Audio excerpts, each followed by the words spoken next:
What is up, everybody? It is Lawrence again, and today we have one of the most, I'd say, apt comparisons for two Nike runners that are super close to each other nowadays, and it was really hard to actually figure out what does what, and so I figured this comparison video would hopefully help people understand which shoe to buy. Today we have the Pegasus 37, or the Peg 37, which just recently came out in, I believe, early May, and we've had the Infinity React for a while now, sometime in late 2019. I've obviously had a lot more chances to wear this shoe. Alright, so we're going to talk about 5 different things. We're going to talk about the upper, the midsole slash outsole, the durability of the shoe, comfort of the shoe, and finally, obviously, the pricing and what is worth it, and actually my final opinion on these.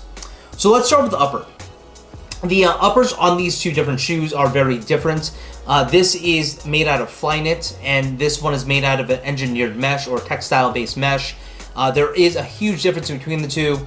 The Flyknit version is definitely more flexible and will conform to the movement of your foot a little more, and it's significantly stretchier.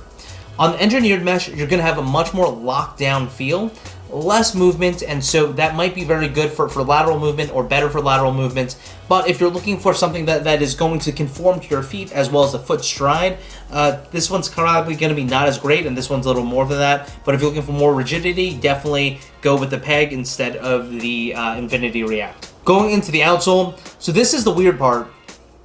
Since they're both made out of React now, what's the major difference? For me, there's definitely a much more substantial kind of like squishy feeling and rocker feeling with the Infinity React. Over here, you definitely get a squishy feeling, but I would say that you have a much more traditional runner feel, whereas this one you actually literally feel like you're rolling. You actually can see it in the way the tooling for the outsole as well as midsole look. It just kind of looks like it's curved, and it kind of comes up at the back like that. This one also kind of comes up at the back, but for the most part, it feels like a much more stable shoe. So it's a really different feeling between the two. Both are soft in their own way, but I would say this is definitely softer. Part of the reason is because the Peg 37 actually has a Zoom Air unit that is done in the forefoot area. It's not a full length, so it's just in the forefoot area. And so you actually feel that pretty substantially when you're running, less so when you're walking. Next, we're going to look at the outsole as well as durability of the shoe itself. And so looking at the outsoles, there's really no question. The Peg 37 has significantly more rubber. It's also a bit of a heavier shoe. And so because of that, more than likely those outsole durability is going to have a much better win over here. You have significantly less rubber as well as a lighter feel here on the Infinity React. With that said, I've had React shoes for the last 3 years, and any kind of exposed foam on the React really doesn't wear away too much after a little while, so I wouldn't really worry too much about longevity. But if I had to guess right now over, let's say, 200 miles, the Peg 37 is probably going to win out just because they have the same foam, but the Peg 37 has significantly more rubber.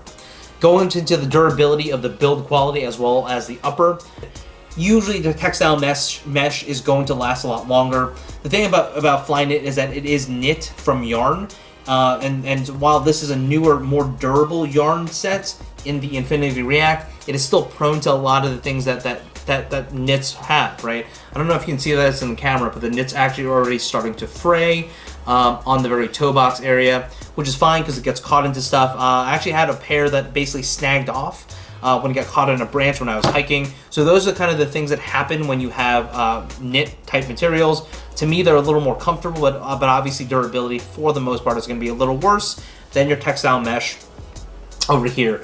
And so because of that, I would just say that the Peg 37 more than likely is going to be a much more workhorse shoe for most conditions, whereas this is going to have less versatility when it comes down to conditions. Looking at the styles of the shoe, so while the color scheme on the Peg 37 looks pretty cool, I would just say that this is a really safe shoe. It doesn't have a huge swoosh. It actually doesn't have much of anything in terms of really design aesthetic. It is kind of cool that the mesh is a little bit see-through over there as well as over there, so you can actually see the pieces that are holding the midfoot together.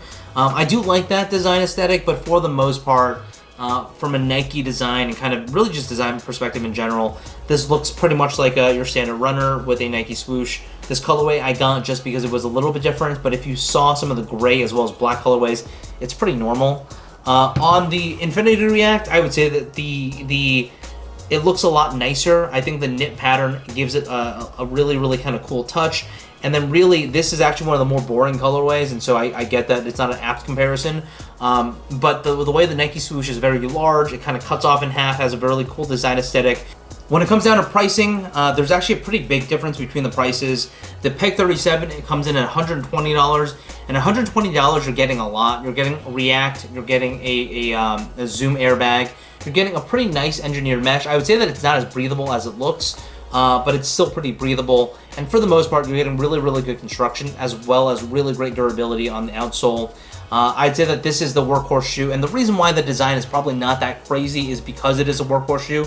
This is going to be the stable, run-of-the-mill, year-over-year runner that Nike releases so that they can sell to the masses without much fanfare. With that said, these upgrades to the midsole as well as outsole really, really do make this a really great buy, whereas last year, without React and really kind of without the redesign of the midsole and tooling, it was less good of a buy. But I think now with the new technologies infused into this, it's a really, really great buy at $120. At $160, this is much more of the Nike flagship shoe from a pricing perspective. At $160, when I'm comparing it to the Peg 37, the main difference is you're getting a lighter shoe and you're getting Flyknit on top. Whether or not that's worth $40 is very contentious. The other thing is you also do not get a Zoom bag air unit, which I really do like about the Peg 37. And so that really changes things pretty substantially. I still like the feel of the Flyknit significantly more, and to me, that is worth it. I also like the foot feel a little bit more on the Infinity React, but still, I would say that it's really, really hard for your typical person to justify paying $40 more for this shoe instead of $120 for this shoe. If you are the run-of-the-mill person that doesn't have multiple pairs, I would definitely go with this one. Alright, so finishing this off, instead of another reviewer that is not going to give you their opinion on which shoe is best, I'm actually going to do that. If I had to pick between both shoes, despite the pricing differences and everything, I would still go with the Infinity React. There's just something about the shoe that just fits my foot better. The major thing for me, more than anything, is how wide this is on the toe box area. Look at how wide that is, and I'd say on the Peg 37, it's significantly less wide and not really made for the toe box area. And with wide feet, I would definitely go with the Infinity React. I just feel like it's a better shoe in general when it comes down to foot feel, the way you kind of move with it. The Peg 37 is by far not a bad shoe. When I say that in any way, shape, or form, you'd be happy with either one. I would just say that there's something about the Infinity React that has this very special movement to it, whereas in the Peg 37, you're getting a very good foam, you're getting very good technology, but it still feels like a very standard runner. I actually prefer the Infinity React Run. I just feel like it's a better all-around kind of walking shoe, and that's what I basically use these for.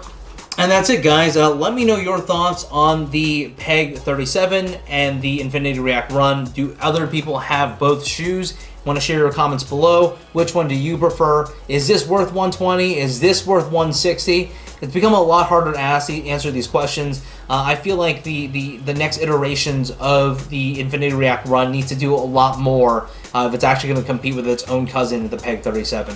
And that's it, guys. This is the Infinity React and Peg 37 comparison.